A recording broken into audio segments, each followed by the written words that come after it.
Hey everyone, I am really excited to introduce LearnCube Insights, our new reporting dashboard. Here you can see a progress chart, summary and search filters, and of course your past classes here. You can filter the search view by teacher, student or company up here at the top, and you can choose from the list or just start typing the name or username. To filter out a certain time range, click here on the calendar and choose your start and end date. You can see all of the changes will be reflected in the progress chart in the class list below. Now, this is a simple little feature. I know a lot of school admins really want it, myself included, so I'm delighted we're able to bring it to you. Let's say I'm looking into a class issue, but the student reporting it is in a different time zone. So now when they say the class on Wednesday at 2 p.m., okay, I can switch my view to their time and avoid all the confusion and mathematical gymnastics with time zones. I can also filter using the side panel here. For instance, it also says I have so many cancelled classes, and if I want to see just those classes, I click on the little icon on the left and the class list here will be updated. I can filter by room types, attendance status, participant types, and class features. To remove a filter, just click on the button again.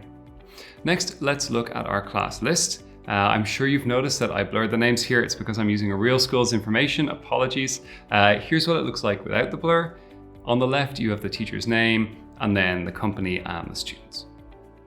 By hovering over certain points, you can find extra information. So under the subject and level, I can see the lesson summary that the teacher left after this class. Under the teacher and students' names, I can see the exact time that they entered the class. For example, this one is marked as late, but we can see it was just a few seconds. Under the student's star rating, we can see any written feedback that they left after the class. To access the class review, you can click on the preview icon here. So that's all great, but we're just getting warmed up really. We can click on the info icon here on the left side of each class to dig down into the class summary. Here you can see class details, so just a quick overview. The summary section shows attendance and rating information. In this section, we can actually click on edit and update the attendance status. So let's say this class happened in person instead of online. It's marked as a no-show since the teacher and student didn't log into the classroom. We can now update it to attended. The credit log shows, a record of the credits deducted and reimbursed for this class. Again, we can edit the credits used for each student here. Let's say the teacher had a power cut halfway through and we want to reimburse the credit. We can now add back one credit and keep a record of when and why it was added with a note for future reference.